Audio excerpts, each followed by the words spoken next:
Ayan, magandang umaga po sa ating lahat. Nandito tayo ngayon sa sa boarding house ni Mia at bigay lamang po tayo ng update sa pag-enroll ni Mia na tuloy ni Mia. Ngayong second year college na po siya, taking education. Ano mo nga? Secondary? Oh, secondary education. So nandito po tayo kay Mia. Sa ate mo nasaan? Andyan. Si kakaalis lang, si Jane. Yan. Bibigay tayo ng pang-enroll kay Mia.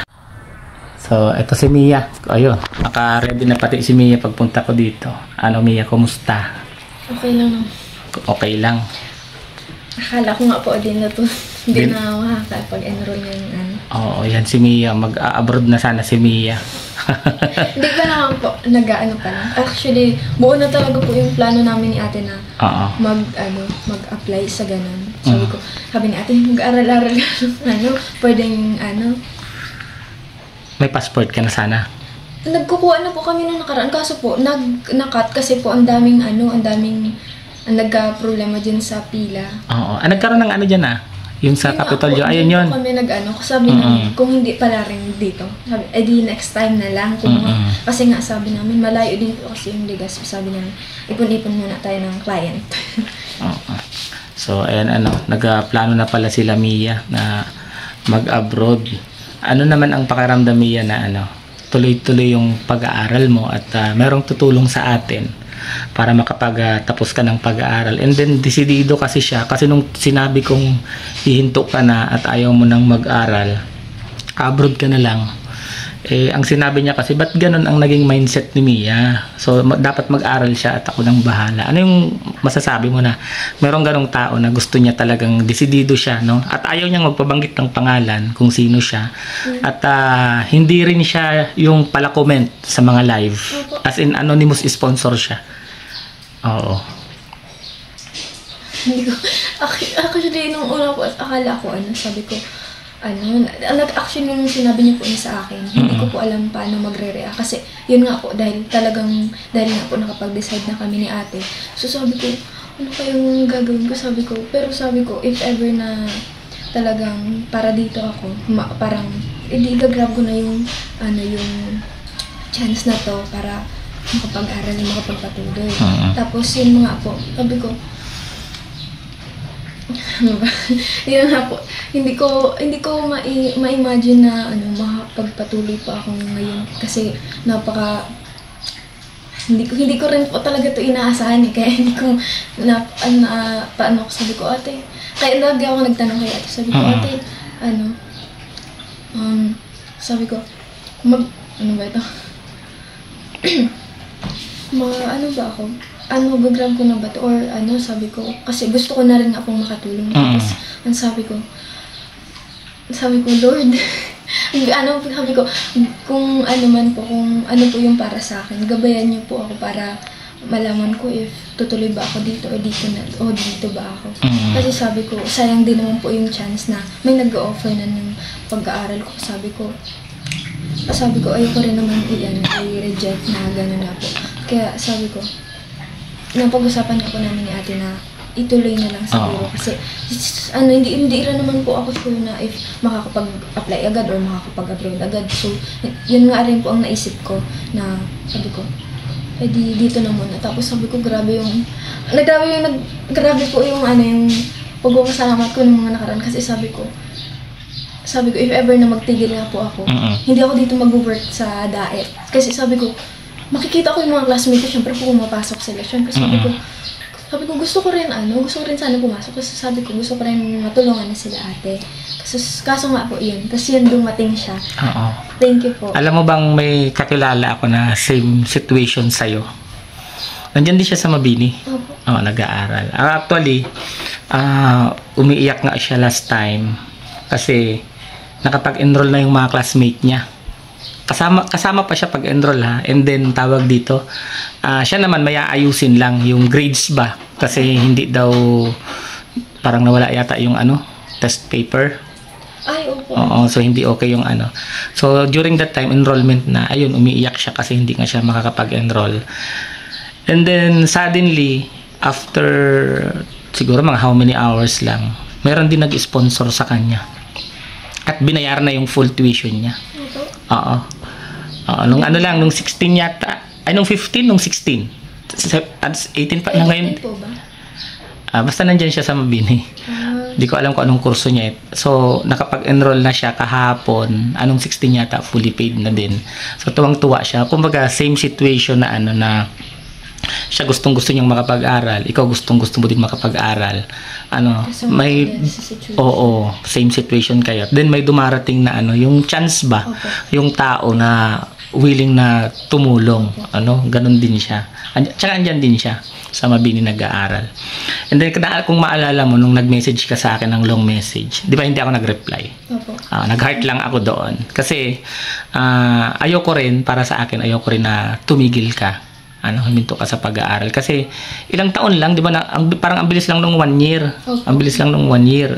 3 years na lang 3 years na lang kung iisipin. So talagang wala akong planong i-reply ka noon, wala akong planong magkomento dun sa sinabi mo. Ang nasa plano ko noon, gagawan ko talaga ng paraan para magdire-diretso ka. Kasi nanghihinayang ako kasi alam mo yun, nanggaling din ako dun sa sa punto na pinag-aral ko din yung sarili ko. Punta ako ng Maynila, doon ako nag-aral. So, kumbaga, yung sitwasyon ko ngayon na hindi ako naghihirap, hindi rin naman mayaman, sakto lang.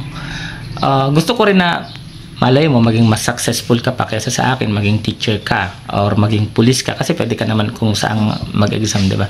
Yun yung iniisip ko na makapagpatuloy ka, makapagtapos ka. And then sabi ko nga, pag nakagraduate ka, may trabaho ka na, pwede mo na rin matulungan si Jane. Sakto yun kasi magpe-first year siya. Kagagraduate mo lang din naman. So, pwede ka na makapagharap ng trabaho nun, di ba? Ayun yung iniisip ko na, kumbaga, sa mga bunso mong kapatid, magtuloy-tuloy na yung blessing o makapagtapos na din sila. No? Yun lang yung iniisip ko kung bakit talagang hindi kita na-reply dun sa napakahabang message ni Mia, na mag-a-abroad na siya. Nag-isip-isip ko. Oo. Totoo na ba ito? Kung mag-a-abroad ka naman, ano sanang trabaho? Ano po? Depende pa rin po sa po kasi meron din naman po yun sa farm, ganyan.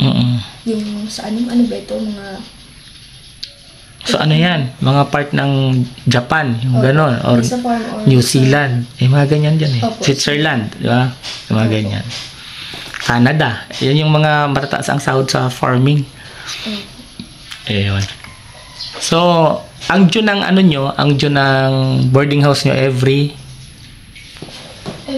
katapusan po. Katapusan. So, ayun, wag nyo na rin problemahin yun. Kasi sa inyong dalawa ni Mia, okay na yon. Tapos, ang tanong ko lang, magkano yung weekly allowance nyo na nagagastos from sa school? Yung Ako, magbe-base po ako. So, nung person po, depende po kasi yun kapag may mga project. Oo. Isama mo na yon, yung mga weekly, magkano? Hindi ko maano eh. Pero, di naman po siguro yung sobra sa ano. Pwede Sa? po sabi na lang ako sa inyo na kaya po kasi kung mag-ano. Hindi, ano lang yan, estimate lang, kung mga magkano. Kasama na pagkain ha, ayan. Tapos yung mga project na mga biglaan, para bang yung mga non-controllable expenses, isama mo na, estimate mo lang, mga magkano yung weekly. Kapag pagkain, masyadong Estimate lang. sabihin natin po. Kasi pag nabili naman po kasi kaming ulam, kunyari, ngayon, tanghalian, diretso gabi naman. Ganun po kami nabili. Sabihin natin, 300 sa or 300, ganyan, 300 sa ulam, sa everyday. So weekly, 333. Kaya ang kahit 1.5 o 2K, kasama na yung mga ibang other expenses. Okay. Yun lang, inaalam ko lang para at least alam natin, no? Para hindi na rin ikaw, si Jane, tsaka si ate mo nag-iisip. So, at least weekly magkakaroon ng budget. Yun na yung nakaplano kasi ngayon talaga. So, ayan. Tapos ang boarding house nyo is 3,000 monthly. Monthly. Pero kasama naman na doon ilaw, tubig, Opo, kasama. pati internet, Ay, sa internet po, iba po. Si ate po na... Si ate mo. Oh, sige, ayun. So, ano masasabi mo, Mia, sa anonymous sponsor natin na tutulong sa atin para makapagtapos ka? Silang masasabi ko. Hulog po sila ng langit.